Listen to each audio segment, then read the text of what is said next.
Assalamualaikum warahmatullahi wabarakatuh.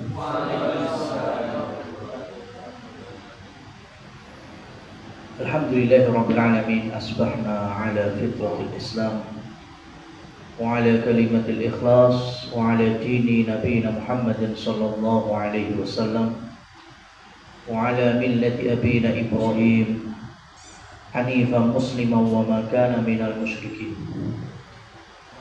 Asyhadu an la ilaha illallah wa asyhadu anna Muhammadan abduhu wa rasuluh. Amma ba'du. Teman-teman semuanya, alhamdulillah kita bersyukur atas karunia yang Allah turunkan kepada kita, khususnya pada pagi hari ini, di mana kita bisa berkumpul dalam ketaatan majelis ilmu, dan kita akan lanjutkan terkait dengan pelajaran dari keluarga Nabi Adam alaihissalam yang kita sudah beberapa kali ngulik kondisi dua putra Adam sampai ujung-ujungnya terbunuhnya Habil melalui hasadnya saudara sendiri yaitu Qabil. Baik, teman-teman yang dirahmati Allah Subhanahu wa taala, di ayat-ayat berikutnya dalam Quran surat Al-Maidah ya, sampai nantinya di ayat yang ke-31, di mana di penutupan ayatnya Allah Subhanahu wa taala mengabadikan kondisi Qabil fa'asbaha minan nadimin. Fa'asbaha minan nadimin, jadilah Qabil orang yang menyesal. Jadi Qabil itu setelah melakukan pembunuhan, kezaliman pertama di muka bumi, yaitu menumpahkan darah tanpa hak, itu aslinya nyesel. Itulah namanya maksiat tuh kayak gitu. Awalnya ya, tapi ujungnya adalah penyesalan. Jadi kalau kita melakukan dosa maksiat, memusuhi Allah, ingkar terhadap agamanya, kok malah biasa-biasa saja, bahaya. Ya, kalau kita terbiasa melakukan dosa tanpa ada penyesalan, wah itu berarti Allah sudah semakin jauh dari kita. Bahasa gampangannya gak digagas nih. Kenapa? Karena Allah sudah gak mempedulikan kita. Jadi rasa penyesalan itulah bagian dari keimanan. Jadi kalau kita dosa kok nyesel, sholat keteteran, sholat telat, ya, sholat belum bisa khusyuk banyak, ya, rena-werni sing di pikiran kita, kemudian kita ada merasa penyesalan, itu bagus. Syukuri itu, berarti iman kita masih jalan. Tapi kalau udah nggak sholat juga biasa saja, nah itu berarti semakin Allah menjauh dari kita. Rahmat Allah sudah semakin jauh. Kadang kita butuhkan itu dihujani dari rahmat Allah. Allah Subhanahu wa taala berfirman, khalaqtu ar-rahmah mi'ah wa anzaltu wahidah wa amsaktu tis'an wa tis'in. Aku ciptakan rahmat dan aku turunkan 1% di muka bumi. Ya, jadi apa yang terjadi pada seluruh makhluk hidup, mau manusia, hewan, tumbuhan, apapun itu, bahkan mungkin yang sifatnya benda mati sekalipun, tidak terlepas dari rahmat Allah. Kalau ceritane jaran bermana terus sikile ngidek anak jaran gitu, enggak ada. Itu tidak terlepas dari rahmat Allah. Coba sampean jaran mana yang samping ini, ya diselengkap. Tapi anak dhewe enggak. Makanya ketika ada tokoh kafir bahkan mengaku Tuhan, dengan kemudian memusuhi utusan-utusan Allah, contohnya Namrud membakar Nabi Ibrahim, Fir'aun memusuhi Nabi Musa alaihi wassalam, itu jangan dikira mereka itu punya rahmat. Karena nggak punya rahmat, makanya punya kebijakan yang di luar batas manusia. Gak umumnya menungso, membakar Nabi, memusuhi Nabi, karena jauh dari rasa rahmat. Ya. Dan arti secara Indonesianya juga sama dengan kita. Apa itu? Kasih sayang. Bahkan dalam hadis qudsi Allah Subhanahu wa ta'ala menyebutkan, Ana Ar-Rahman. Aku adalah Ar-Rahman, Maha Pengasih. Dalam riwayat yang lain apa? Ana Ar-Rahim, Maha Penyayang. Wa khalaqtur rahmah. Ya. Allah kemudian berfirman, dan aku ciptakan rahim. Dimiliki siapa ini? Perempuan. Jadi kata rahim itu satu akar kata dengan Ar-Rahman, Ar-Rahim. Sama-sama ada roh, sama-sama punya hak, sama-sama punya mim. Jadi akar katanya sama. Dan Allah lanjutkan, wa syaqqaqtuha min ismi faman wasalahu wasaltuhu wa man qata'ahu qata'tuhu. Dan aku rela, kata Allah, aku ridho mengambil dari namaku untuk organ itu. Di mulianya wanita itu salah satunya karena punya rahim. Dan itu Allah ridho sebagian dari asmaul husnanya itu menjadi salah satu organ perempuan. Kenapa? Karena disitulah nanti akan melahirkan generasi. Nah, rahim itu berarti isinya janin. Ya. Jadi perut wanita ora kur diisi lemper tok, Mas. Ya. Jangan cuma diisi kuliner aja. Atau ditambahi skincare. Nah, punya amanah besar, yaitu dengan melanjutkan generasi. Itu kata Allah Subhanahu wa ta'ala. Maka siapa yang kemudian nanti melahirkan, kemudian bisa menyambung silaturahim, maka Allah akan menyambung rahmatnya itu kepadanya. Dan siapa yang memutus tali silaturahim, maka juga Allah akan putuskan rahmatnya. Ya, makanya saya itu paling gak gubris. Bahkan ada undangan yang suruh bahas tentang child free, saya gak mau. Kenapa? Ya, child free itu bagi saya gak menarik bless. Kenapa? Karena itu dari di luar fitrah. Fitrahnya ya, adanya suami, ada istri, dan istri punya rahim, ngapain, Mas? Berketurunan. Lah ini malah dari awal tidak mau berketurunan. Saya pernah 2 kali diundang Ustaz bahas ini. Enggak menarik.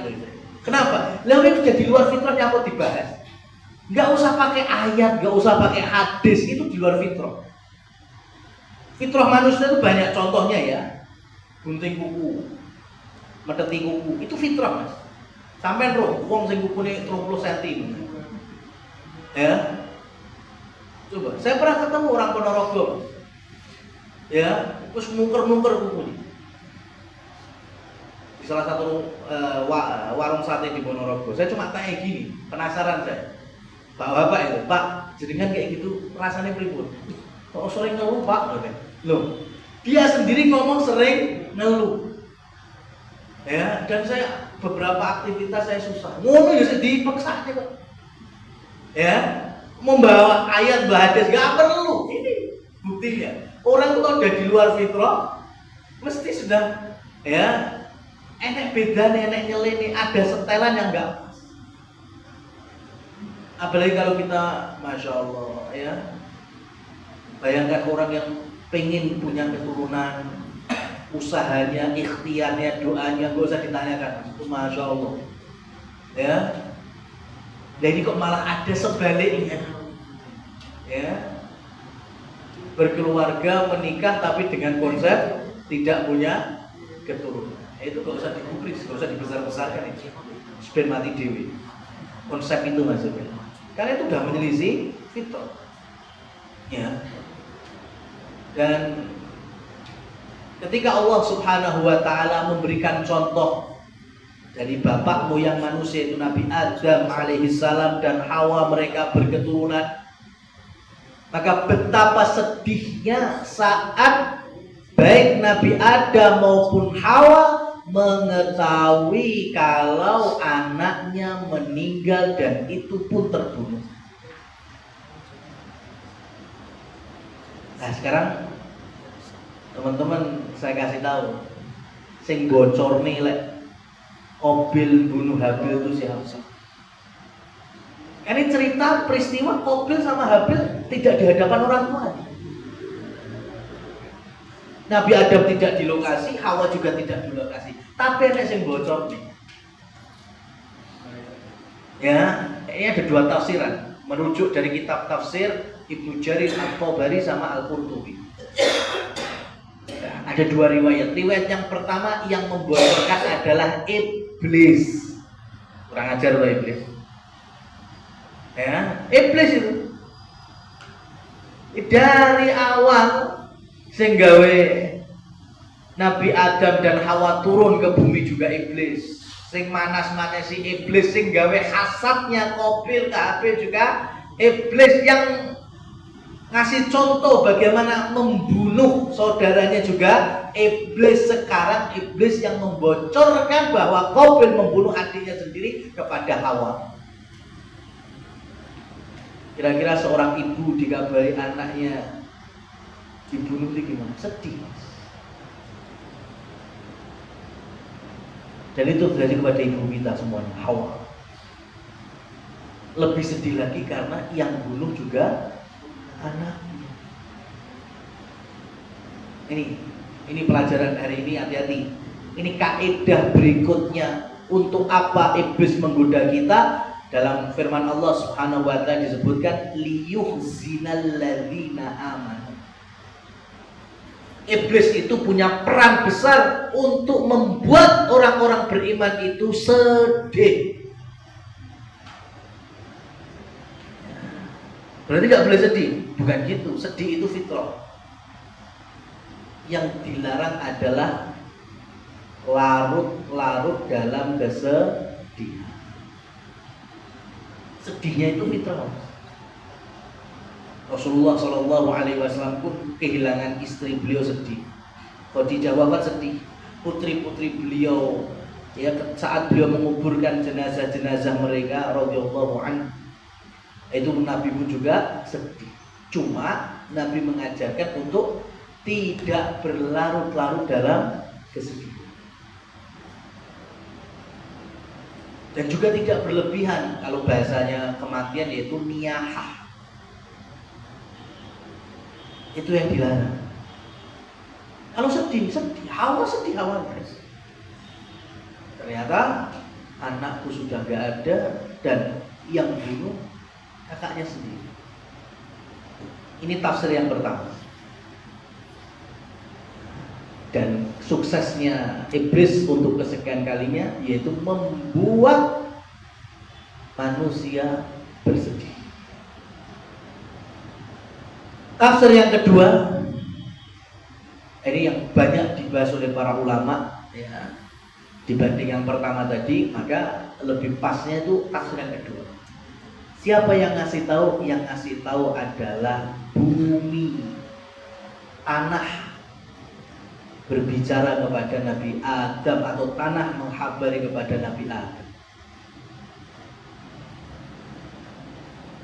Memang bisa tanah ya berbicara dengan Nabi Adam. Nah sekarang gini, ada hadis sahih riwayat Bukhari dan Muslim ketika Nabi kita Muhammad SAW naik ke Gunung Uhud.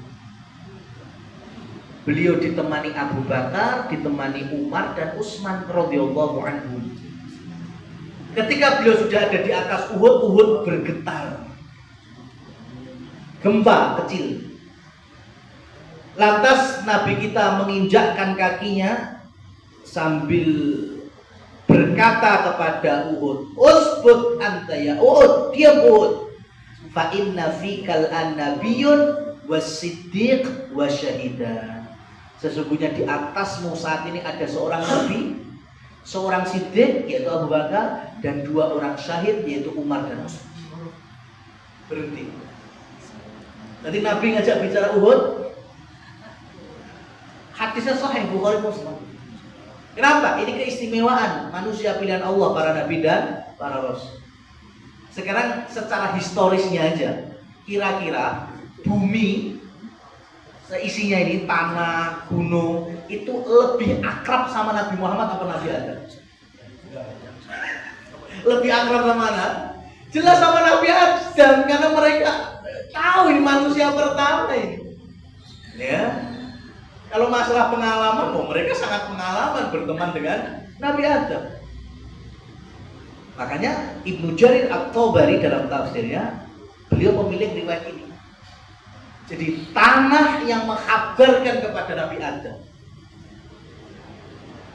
Kemudian Nabi Adam memanggil Qabil dan bertanya, "Madza fa'alta li akhika?" Apa yang kau mau lakukan kepada saudaramu? Apa jawabannya Qabil? Oh, jelimet Mas, muter-muter.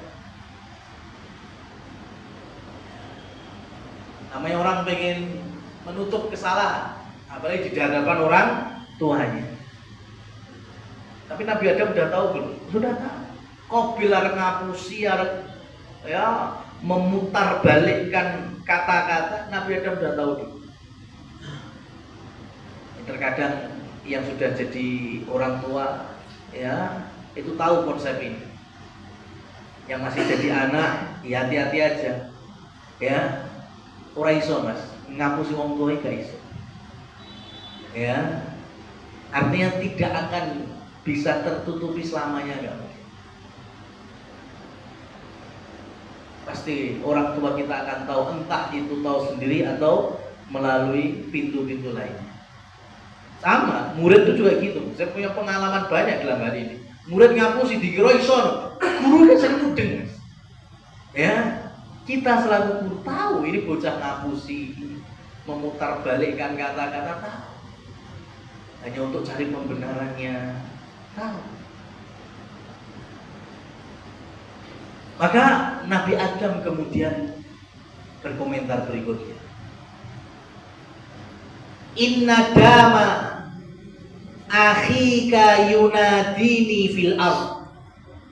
Itu nukilan dari tafsir At-Tabari. Sesungguhnya darahnya adikmu memanggil-manggilku dari dalam tanah.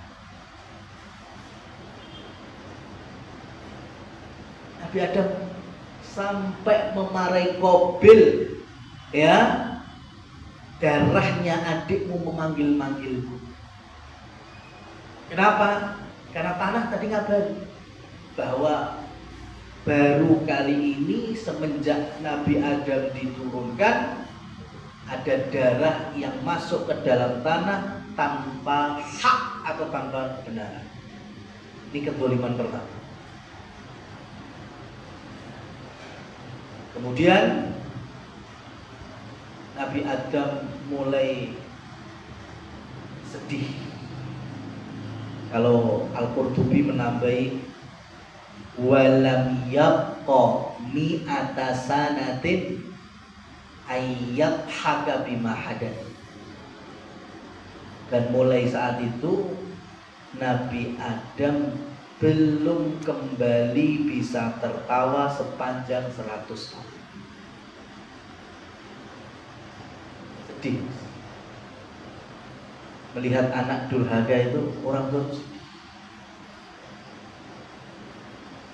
Ya. Kan ini kan kasusnya kan anaknya terbunuh dengan anaknya yang lain. Dan ternyata gara-garanya penyakit hati. Melalui apa hasilnya? Lisan. Makanya hati-hati, lisan. Ya, la'aqtulanna di pertemuan sebelumnya. Aku pasti membunuh. Lisan.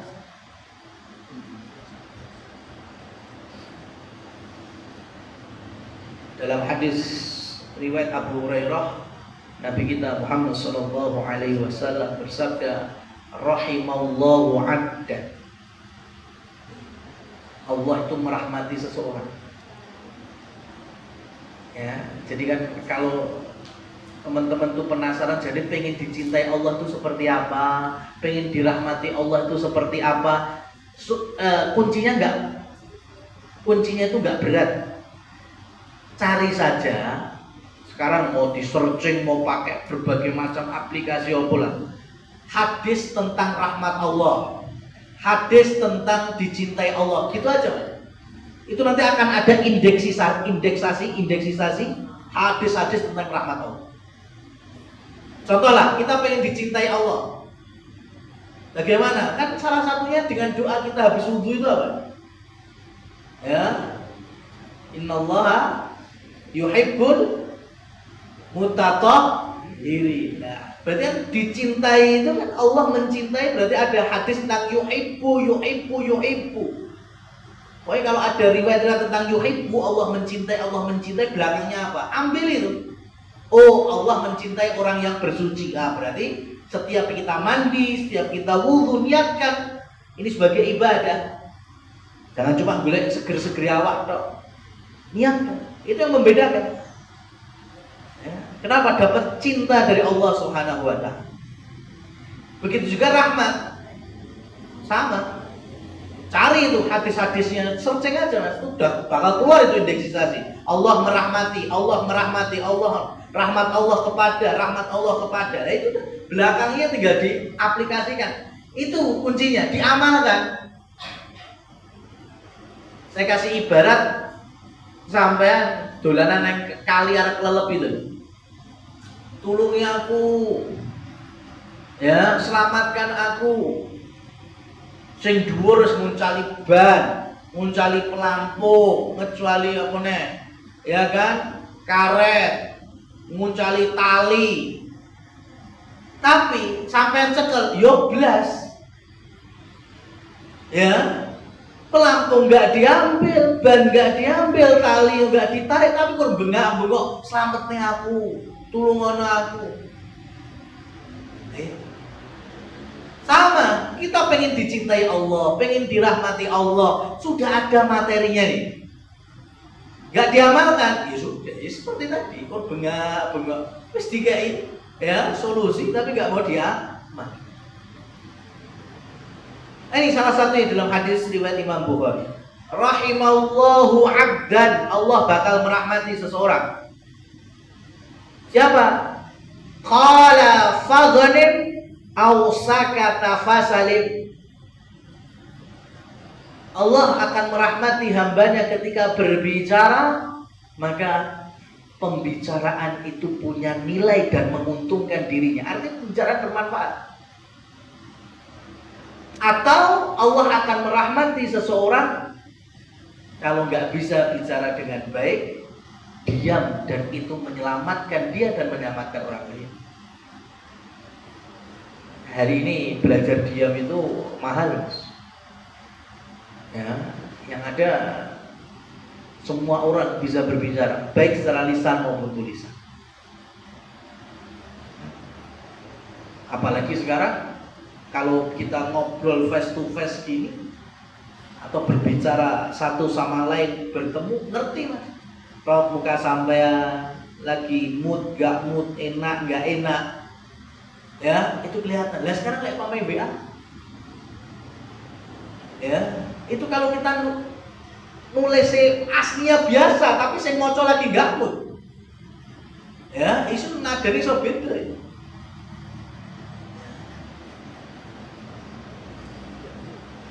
Orang saya tuh pernah masih di jalan, HP juga nggak saya aktifkan, ada deringnya, nggak roh.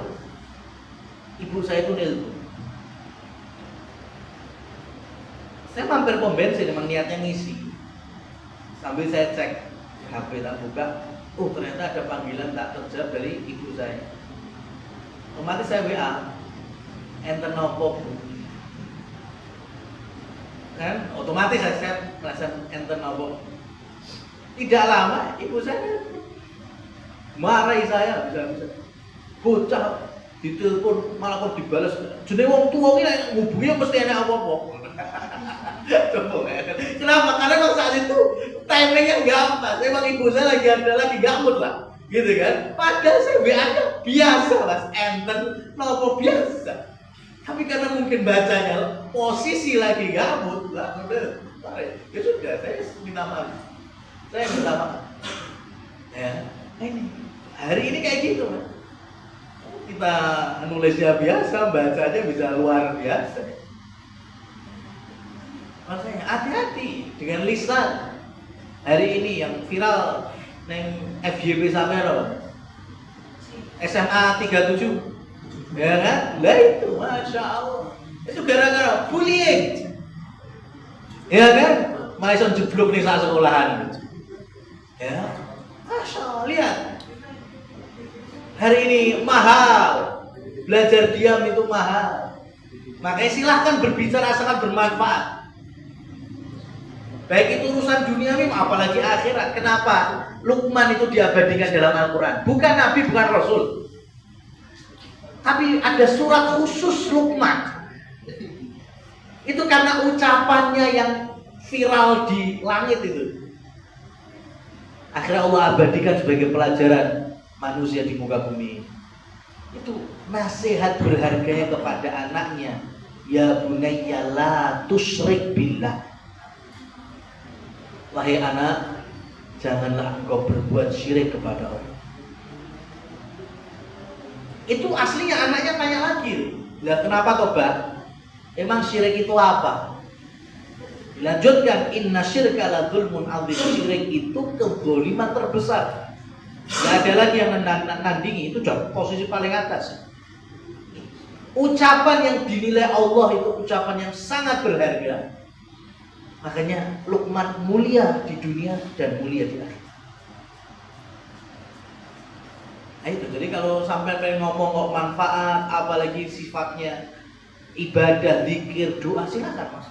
Perbanyak itu nggak apa-apa. Untung, qala faghanim, beruntung. Kalau di dunia ada kisah di zaman Khalifah Abbasiyah, ada orang Badui panggil ke istana. Raja cuma bertanya, penak di istana apa kampung Baduimu? Ini lah salah jawab, salah ngomong itu hilang dulu ini. Kalau sampai orang Baduy menjawab, yo enak kampungku, omah-omahku dewe, tanah-tanahku dewe. Oh itu kan raja, oh berarti gue ngelak-ngelak istanaku, ya, merendahkan kemewahanku, merendahkan kedudukanku. Tapi kalau Baduy ini menjawab, lu jelas enak istanamu, mewah, nyaman. Oh, berarti kebijaksanaanku rasa sampai gonmu, keadilanku tidak sampai kampungmu. Wah, bahaya, bisa dipenjara, bisa dipenggal.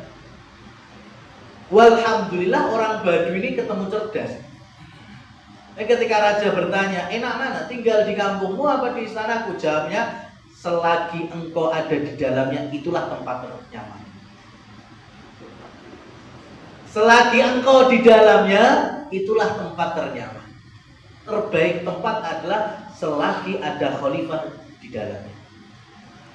Sampai ke Baduy, kampung kami, oh berarti itu tempat terenak. Sampai di istana, oh jelas istana, jadi tempat ternyaman. Akhirnya raja senang. Sebelum pamit diberikan 5.000 dinar. Ini namanya qala faghanim, ngomong untung, berbicara menguntung, baik itu dari sisi dunia apalagi dari sisi akhirat. Ausakata fasalim, kalau tidak maka diem, dan itu lebih menyelamatkan. Hari ini ya kasus demi kasus ya berawal dari ternyata cekcok lisan, kesalahpahaman lisan. Masya Allah. Kata Imam Ibnu Qayyim Al-Jauziyah, hati manusia itu lemah semuanya. Dan itu terbukti lemahnya hati kita itu bisa sakit hati don hanya dengan satu kalimat, dan hati manusia itu bisa melambung tinggi bahagia hanya melalui satu kata. Itu makanya daripada belajar mencaci, lebih baik belajar memuji. Ya, daripada banyak-banyak menfitnah adu domba, lebih banyak ya kita mencoba untuk menghargai orang lain melalui kata-kata yang baik untuknya. Ini rahmat Allah. Jadi kalau pengen dapat rahmat Allah tanpa modal, itu bisa menang guys untuk rahmat Allah. Daripada ngomong malah gak jelas, tidak bermanfaat, ya bisa memecah belah atau mengadu domba, menfitnah. Tapi kalau ternyata ucapan kita ini lebih banyak manfaatnya, silahkan berbicara. Dan contohnya adalah mobil, salah ucap nyawa melayang, membuat orang tuanya sedih 100 tahun tuh sedih. Nah, belum selesai, karena Nabi Adam kemudian nanti beliau mulai bercerita, semenjak bumi kemasukan darah atas kezaliman, maka bumi sudah tidak seperti dulu lagi. Itu Nabi Adam sudah ngomong gitu. Beliau mengatakan dalam tafsir Ibnu Jarir At-Tabari disebutkan, fataghayyaratil ard, taghayyaratil asjar wa ghamidatil fawakih wa ghabaratil ard. Jadi saat itu bumi itu sudah mulai pohon-pohon berubah, mulai ada pohon-pohon yang berduri, buah-buahannya berubah, mulai ada yang pahit, sepet dan kecut. Bisa bayangkan, dulu sebelum itu, jadi bumi itu masya Allah, semuanya juga nikmat, buah-buahan enak semua, gak ada yang kecut, gak ada yang pahit. Nabi Adam, semenjak ada kezaliman, Allah dizalimi dengan terbunuhnya salah satu hambanya di muka bumi ini, bumi pun mulai mempersempit dari keberkahan yang Allah berikan. Karena Allah persempit itu. Nah ini ya, kalau dalil umumnya mungkin sering mendengarkan khotib ya berkhutbah, walau anna ahlal qura amanu wattaqau la fatahna barakat minas samawati wal ard. Jika penduduk bumi ini senantiasa beriman dan bertakwa, maka Allah akan bukakan keberkahan itu melimpah, baik dari atas langit maupun dari bawah bumi. Orang beriman itu melihat semua itu kayak gini, sudut pandang gini. Kenapa ya? Kok ya panen kali ini kok gagal? Kenapa tuh? Yo kenapa? Itu bukan hanya sebatas faktor ilmiah alamiah. Tidak. Orang beriman pasti akan melihat sudut pandang, bagaimana ketakwaanku, bagaimana maksiatku. Makanya Nabi kan cuma pesan kan, tungganganmu berubah. Coba, tungganganmu berubah. Hari itu kan unta, kuda, keledai. sama Rasul diperintah, lihat apa kamu bermaksiat hari ini. Kendaraan berubah saja, Rasul sudah mengingatkan jangan-jangan kamu ya bermaksiat sehingga Allah cabut keberkahan pada kendaraan. Apalagi kehidupan secara umum. Kondisi carut marut, gak stabil, keamanan, ekonomi, sosial, ya, sampai kemudian dibikin kajian sana sini, penelitian sana sini, silahkan. Tapi bagi orang beriman masih ada satu faktor. Kenapa ini gak dikaji? Ya, oke, lagi-lagi terkadang itu di pesantren biasanya sebelum liburan itu diundang dari entah itu dari kecamatan, dari TNI, Polri, itu memberikan terkait dengan ya remaja-remaja lah. Sekarang murid-murid nanti kan rata-rata masih remaja. Nah itu yang dibawakan itu bahasnya kenakalan remaja. Senang narkoba, seks bebas, kemudian tidak baik dengan orang tua gitu. Itu datanya dijelaskan. Ini penelitian di sekolah ini, ya, datanya dari universitas ini, tapi semuanya jogo. Bagi saya ini nggak fair. Bahas kenakalan remaja di pesantren, datanya sing umum. Kenapa nggak coba meneliti ke pesantren? Santri kami ada yang usia 8 tahun sudah 30 juz. Ada yang sudah hafal hadis Riyadhus Shalihin, Bulughul Maram, sudah masuk menghafal Sahih Bukhari. Ya, ada yang Masya Allah pulang ya bisa membantu orang tuanya jualan bakso mie. Kenapa itu nggak diteliti? Malah ngasih kajian di sekolah Islam tapi pakai penelitiannya umum. Itu kan nggak fair. Paham maksudnya? Silakan dikaji di dalam internal kaji, bikin dulu penelitian kenakalan santri kami seperti apa. Baru kemudian dibikin kajian, dipublish, silakan. Itu lebih kami hargai. Paham maksud saya? Kita ini nggak fair, bikin ini tapi lo uang materialnya yang jopo. Ya kita kan cuma perasaan buat kami nggak gitu. Perasaan di sini nggak gitu, jangan gitu dong. Lah itu yang jopo kok goblok. Ya yang jopo nggak apa. Tapi kalau dalam alangkah kami hormati, welcome, silakan dikaji, diteliti. Kalaupun ada evaluasi, kami pun juga siap evaluasi. Gitu. Jadi kita orang beriman jangan lihat dari luar terus, lihat dalam kita. Kemaksiatan yang setiap hari kita jalani, dosa-dosa yang setiap hari kita tuntut, ya, itu pengaruh. Jangan dikira nggak ngaruh. Nabi Adam dari awal sudah ngasih bimbingan gitu. Mulai ada buah-buahan pahit, kecut, nggak bisa dimakan. Itu dari kematiannya Habil dibunuh korban. Wa ghabaratil ard, bumi mulai ada debu. Bayangin. Ini sebelum itu bumi itu nggak ada hidup ini. Ya kan? Coba ya dulu zaman sampai belajar IPA itu kan ada beberapa planet yang model tanahnya seperti apa, gini-gini. Bumi dulu itu nggak berdebu. Wa malihatil miyah, dan air, khususnya air laut mulai asin. Jadi sebelum itu mungkin laut rasanya kayak marjan. Asin itu mulai adanya kezaliman, pembunuhan tanpa hak. Kemudian Nabi Adam datang kepada hewan-hewan, mulai menjauh.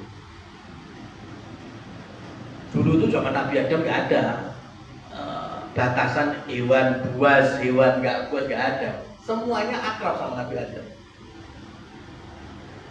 Ya, tapi semenjak kejadian itu burung deketin terbang, mulai menjauh. Ya. Oh ternyata gini, manusia itu kayak gini. Betul tadi, bikin kerusakan di muka bumi itu. Sampai hari ini, masya Allah, tambah dirusak. Itu buat Nabi Adam. Sampai kapan? 100 tahun itu Allah kirimkan malaikat. Fa'arsala ilaihil malak. Allah kirimkan kepada Nabi Adam malaikat. Malaikat sama Nabi Adam kenal nggak? Nabi Adam sama malaikat kenal nggak, Mas? Bestinan gimana loh? Zaman di surga kan bestinan gitu. Ya, Nabi Adam itu kenal. Malaikat aja suruh sujud penghormatan kepada Nabi Adam. Bahkan beberapa nama malaikat itu yang ngasih nama adalah Nabi Adam alaihissalam. Baik, ketika Allah kirimkan malaikat turun ke muka bumi, ketemu dengan Nabi Adam mulai senyum. Ya, koncolang itu ketemu ini. Ya, kemudian malaikat mulai mengucapkan salam yang itu membuat Nabi Adam bahagia, sedihnya hilang sama sekali. Dan ucapan ini, salamnya ini masyhur Mas, di kalangan orang Arab masyhur sekali. Cuma nggak tahu orang Arab paham nggak ini asli apa namanya asbabun nuzul atau asbabul wurud adanya ucapan salam ini. Bukan assalamualaikum, bukan. Ya kan? Ucapannya adalah hayyakallah. Cara lengkapnya, malaikat mengucapkan kepada Adam hayyakallah wa bayyanak. Adam hayyakallah wa bayyanak. Apa itu hayyakallah? Hayyakallah artinya dari tahiyat. Apa tahiyat itu? Salam penghormatan. Jadi malaikat bilang kepada Nabi Adam, Allah nitip salam penghormatan kepadamu, ya, dan semoga Allah kembalikan ketawa. Itu Nabi Adam langsung ketawa, langsung bahagia. 100 tahun sedih, itu resepnya cuma satu, resep langit.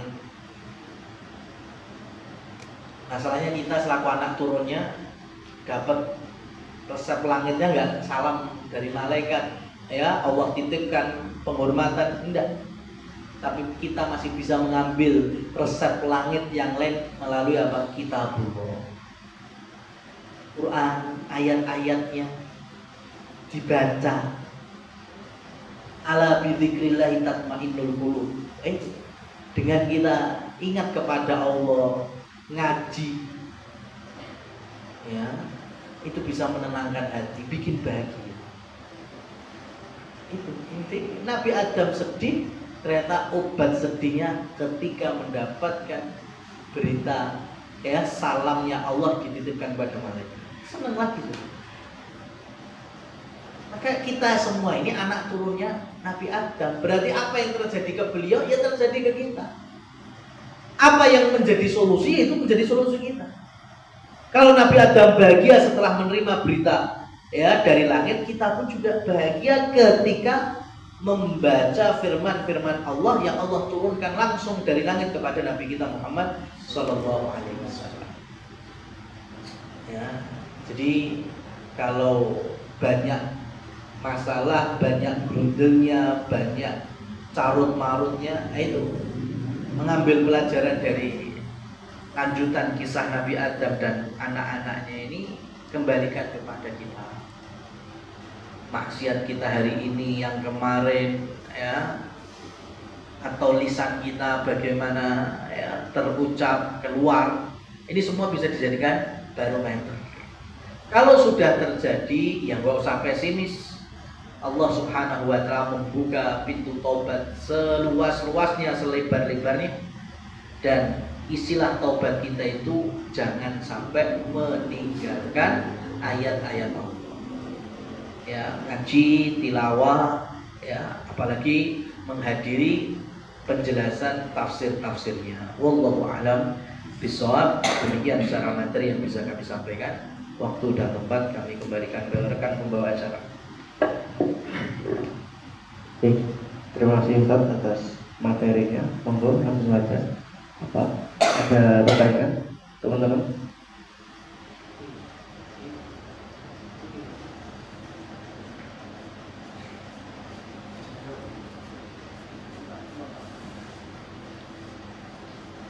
Bismillah. Izin bertanya Ustaz, ini kaitannya dengan kebiasaan yang tentunya nanti juga berpengaruh terhadap iman dan takwa kita, apalagi tauhid kita ya. Kejadiannya kalau biasanya kalau pas Ramadan kita kan ada kayak semacam kalau di kampung itu nyadran. Itu seperti apa? Dan berikutnya juga dengan ziarah-ziarah yang lain, sebaiknya kita seperti apa? Karena kita secara tidak sengaja tentunya mempengaruhi tauhid kita, dan apakah kita juga harus bertobat setelah melakukan yang kesalahan seperti itu, sehingga kembali ke jalan yang benar. Barakallahu. Gitu Ustaz. Baik, jazakumullah khairan. Bagus sekali pertanyaannya ini kaitannya dengan menyelamatkan akidah. Hati-hati ya. Jangan, ya berkali-kali saya di majelis kita ini menyampaikan, jangan menormalisasi keburukan dengan berbagai macam sampul. Ya, mau sampulnya itu adat, mau sampulnya itu budaya, mau sampulnya itu bahkan mungkin guyon. Saya kasih contoh yang mudah gini. Ngece konco oleh orang serius. Ngece konco serius. Boleh enggak? Ya, sepakat ya. Lek ngece konco guyon boleh enggak? Ayo, ngece konco guyon boleh enggak? Kan tetap enggak boleh.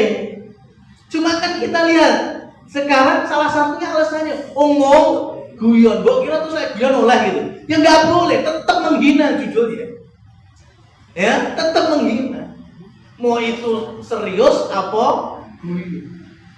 Nah sekarang guyon wae ora oleh, apa meneh serius tambah ora oleh gitu. Harusnya sudah mikir pola pikirnya seperti itu. Jadi bukannya ora serius kok guyon. Oh berarti guyon oleh. Ya tetap ora oleh. Ya kan, tetap nggak boleh. Ya, nah kita sekarang mencarinya amannya itu di belakangnya pakai alasan itu, umum guyon. Tetap orang munafik dicap murtad gara-gara apa? Menghina Rasul dan para sahabat. Rasul naik keledai di hadapan orang-orang munafik. Abdullah bin Ubay bin Salul itu langsung menutupi hidungnya, diikuti teman-teman munafiknya. Apa maksudnya? Mambu. Ya, padahal semua tahu Rasul itu keringatnya aja wangi. Ya, semua yang keluar dari tubuh Rasul itu wangi, dan itu bagian dari khosais keistimewaan. Ini mukjizat. Ya, jadi kalau Nabi naik kuda, naik keledai, naik unta, kira-kira semambu-mambu yang keledai itu malah ketular dari wanginya Rasul. Makanya sahabat langsung bersumpah, inna riha ya himarihi sallallahu alaihi wasallam, bahwasanya aroma keledainya Rasul atyab minggu, lebih wangi daripada kalian orang. Itu. Kemudian lewat lagi sahabat, masya Allah, sahabat yang secara perawakan gendut-gendut. Iya sih. Kemudian sampai kepada Rasul di depan ya. Kemudian turun ayat abillah wa ayatihi wa bi rasulihi kuntum tastahzi'un. Ini ayat ketika turun, orang munafik langsung datang megang kakinya Rasul. Maafkan kami, kami kurguyon. Apa jawabannya Rasul? Ayat ini, abillah, apakah dengan Allah, wa ayatihi, ayat-ayatnya, wa rasulihi, dan rasulnya, kuntum tastahzi'un, kalian guyoni. Qad kafartum ba'da imanikum, sungguh kalian telah murtad, telah kafir sebelumnya kalian punya iman. Ya, guyon ya untuk beralasan menghina syariat Allah dan Rasulnya itu bahaya sekali. Itu tadi. Jadi mau menghina serius, mau menghina guyon, sama-sama menghina. Jadi tetap nggak bisa dibenarkan. Begitu juga ketika melakukan ritual ataupun dicap sebagai amalan yang tidak pernah dicontohkan di dalam Islam. Tidak ada dari Rasul Shallallahu Alaihi Wasallam. Maka kita timbang dulu seperti apa amaliyahnya, seperti apa bentuk programnya. Contoh sekarang, judulnya bersih desa, semuanya nyapu dalan, selokan diresiki, ya kan? Gubuk dicat ulang, gepuro mungkin juga dirapikan, bersih-bersih kayak gini mas. Habis itu kumpul mangan bareng, neng balik desa atau neng cakro, boleh seperti ini, boleh, nggak ada masalah kan? Nggak ada masalah, itu namanya bersih desa. Tapi kalau ternyata judulnya bersih desa,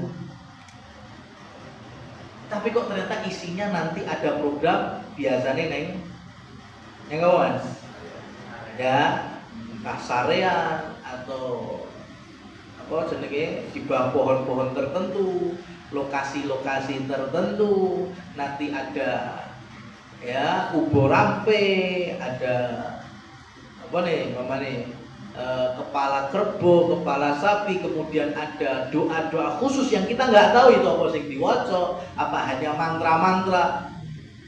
Itu berarti ini ditimbang dari syariat. Kalau Islam ya, kalau agama lain lakum dinukum waliyadin. Kalau Islam, apalagi disisipi enek kulhune, enek al-fatihah, itu namanya menistakan agama.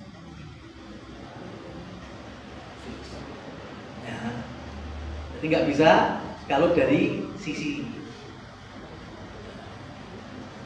Begitu juga sebelum Ramadan. Apa semuanya kira-kira melanggar? Enggak, buktinya sampai hari ini ada loh di adat kita ini sebelum Ramadan atau nanti juga ada sebelum Idul Fitri, itu antar keluarga podo-podo ngekei beras, mie, lengo, enak berapa mas? Gitu kan? Biasa aja kan? Silahkan itu lakukan, nggak ada masalah. Berbagi, ya kan? Berbagi itu berarti adat yang tidak menyelisihi syariat. Bahkan bagus sekali ketika anak-anak itu yang membawa itu melatih berbagi dari usia dini kan. Kalau kita zaman dulu gitu mas, saya ketika masih kecil sama orang tua gawanen neng budimu, gawanen neng paklikmu. Oh, berarti antar dulur wong tuaku guyub ya rukun ya, itu yang ada pada kita. Nanti ganti ya, anak-anak mereka datang ke rumah kami, sepupu kita ketemu sepupu ya, meskipun ujung-ujungnya tetap entuk sangu ya kan, ya, karena ya, kita namanya bule nyangoni ponaan ya lumrah gitu. Ini kan nggak ada masalah, silakan itu mau Ramadan kayak gitu nggak apa-apa, mau Idul Fitri kayak gitu nggak apa-apa. Judulnya berbagi, menyambung silaturahmi. Lah saiki sing liyane contohe padusan. Niate awak dari ben resik awak. Ya wong kowe ning omah gak duwe jeding lho. Ya, di rumah nggak ada toilet. Kudu neng ngumpul. Ya di tempat pemandian umum lagi. Itu artinya padusan apa? Ya, atau niat cuci mata yang lain. Ya, jadi pengen membuka Ramadan dengan rogo sing resik. Lah mripate malah wis diregeti terus. Itu. Ini kritik sosialnya seperti itu kalau disandingkan dengan syariat. Kemudian yang tadi apa? Nyadra. Sama. Ya. Apa definisi nyadra? Kenapa harus mengkhususkan untuk kita berziarah kubur? Ziarah kubur itu setiap saat boleh. Tidak ada hari khusus. Apa meneh sampean omahe cedhak kuburan gendine itu pada ziarah kubur. Buka lawang buri wis langsung Allahumma ighfir lahum warhamhum. Ya, langsung assalamualaikum ya ahlal diyar, ya ahlal kubur. Sampai dapat pahala. bendi mah. Ya. Terus selagi yang tidak ada pengkhususannya, maka ibadah itu tidak bisa dikhususkan. Ya. Seperti nyadran atau ziarah kubur ketika hari raya. Makanya saya itu nggak pernah mengatakan bahasa ziarah kubur ketika lebaran itu mutlak nggak boleh. Itu nggak bisa.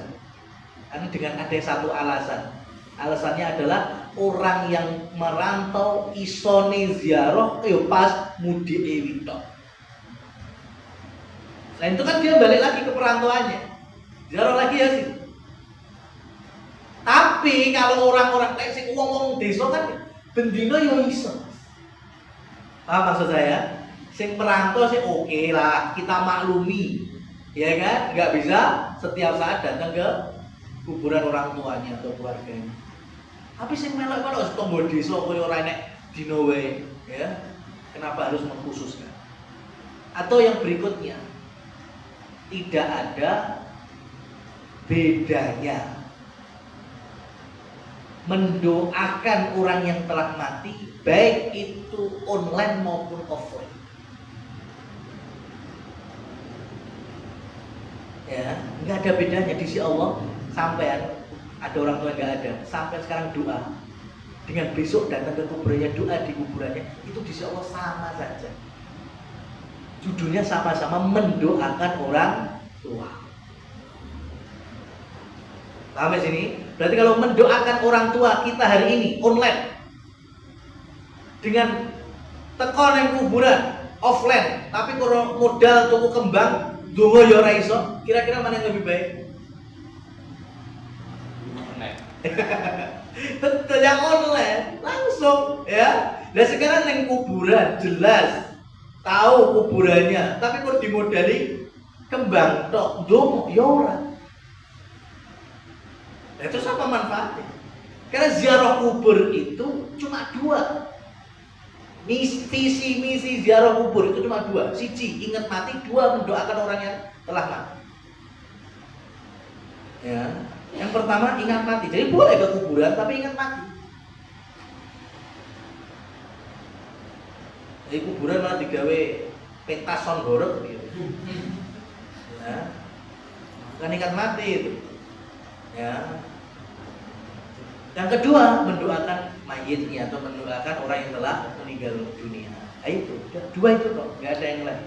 Maka kalau sadrannya dengan definisi sejauh ini yang kita tahu, maka itu bukan dari amalan pembuka Ramadan, bahkan menyimpang dari tuntunan Rasulullah SAW. Tapi kalau pengen berbagi makanan, syukuran, beleh pitik, tonggo teparut diundang, sanak kadang dikon neng omah makan bareng, itu silakan. Ya, tidak ada masalah dalam hal ini. Wallahu a'lam bishawab. Kalaupun sudah pernah, ya, maka nasihat kami ya memperbanyak istighfar, ya, dan juga menutup dengan kewajiban-kewajiban yang lain. Sholat wajibnya diistiqomahkan, ya, puasa wajib Ramadannya juga dikhusyukkan, baru nanti ditambah dengan amal-amal yang sifatnya sunnah. Demikian, semoga bermanfaat bagi kita semuanya. Allah turunkan rahmat dan barokahnya. Dari kami, wassalamualaikum warahmatullahi wabarakatuh.